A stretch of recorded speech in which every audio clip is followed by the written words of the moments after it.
Assalamualaikum warahmatullahi wabarakatuh. Saya Nining Solia Khairiyah dari IKT 6D Sekolah Tinggi Agama Islam Al Anwar Sarang akan mempresentasikan tugas ujian tengah semester dari mata kuliah kajian gender yang diampu oleh Ibu Fatonah Kadaud LC Empil. Demikian presentasinya. Yang pertama kita akan bahas tentang pengertian antara gender dan seks. Pengertian gender sendiri yaitu suatu sifat yang melekat pada kaum laki-laki maupun perempuan yang dikonstruksi secara sosial maupun kultural. Dan yang kedua istilah seks. Seks sendiri merupakan pembagian dua jenis kelamin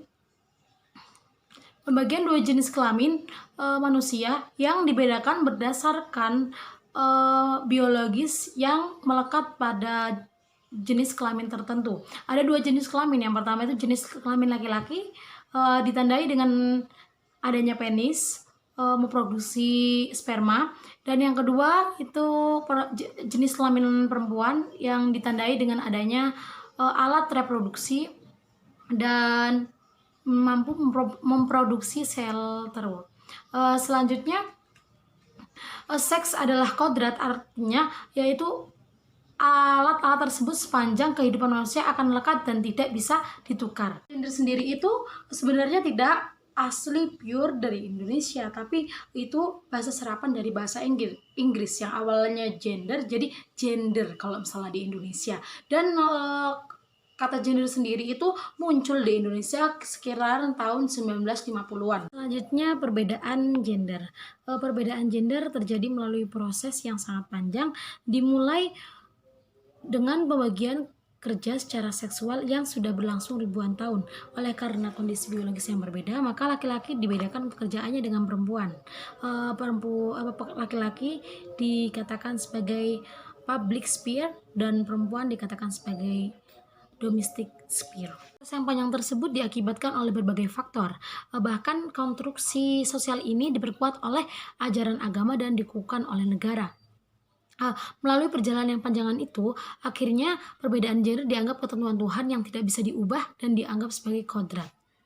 Jika dipikir-pikir, perbedaan seks itu sesungguhnya tidaklah menjadi masalah sepanjang tidak melahirkan ketidakadilan gender. Namun ketidakadilan gender telah melahirkan berbagai ketimpangan dan ketidakadilan baik bagi laki-laki maupun perempuan. Ketidakadilan gender tersebut merupakan sistem. Jika begitu, berarti ada yang menjadi korban dari sistem tersebut.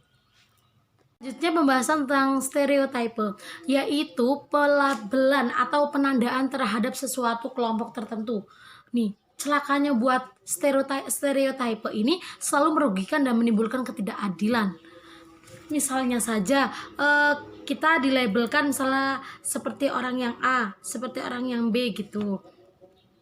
Yang selanjutnya itu kekerasan atau violence, serangan terhadap fisik maupun integritas mental psikologis seseorang.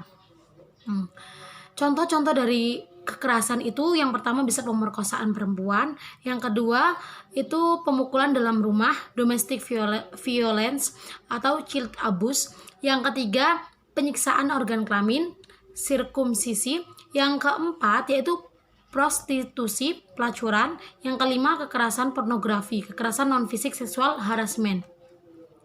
Yang keenam, pemaksaan KB. Yang ketujuh, kekerasan terselubung.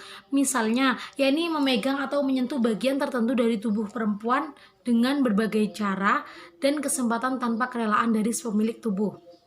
Yang selanjutnya, seksual dan emosional harassment, yaitu sesuatu yang tidak menyenangkan bagi perempuan, misalnya menyakiti, membuat malu seorang dengan omongan kotor, atau menginterogasi seorang tentang pribadinya.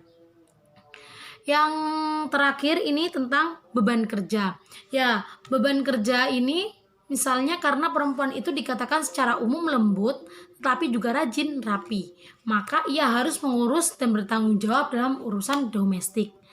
Tugasnya lama menjaga kebersihan dan kerapian, bekerja keras. Terlebih jika perempuan tersebut bekerja di luar rumah, maka ia memikul beban kerja ganda. Dia bekerja di luar maupun bekerja di dalam rumah. Beban kerja sendiri muncul bahwa pekerjaan domestik dinilai rendah dibanding dengan pekerjaan laki-laki.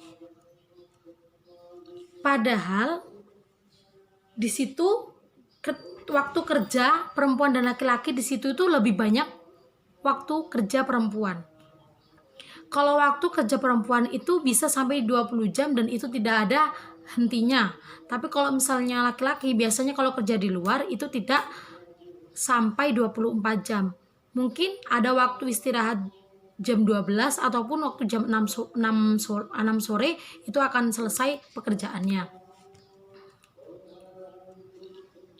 Saya akan mencontohkan beberapa bentuk dari ketidakadilan. Ya, saya mengambil sampel dari marginalisasi ketika peluang perempuan menjadi pembantu rumah tangga itu lebih besar di Indonesia. Kita ambil aja sampelnya TKW. Di Indonesia menjadi TKW itu sudah hal yang lumrah, malah banyak sekali kayaknya orang-orang yang lebih kadang untuk menyuruh ibunya atau istrinya menjadi TKW di luar negeri. Demikian presentasi dari saya, pastinya banyak sekali kesalahan dan kehilafan. Saya mohon maaf, saya akhiri. Wassalamualaikum warahmatullahi wabarakatuh.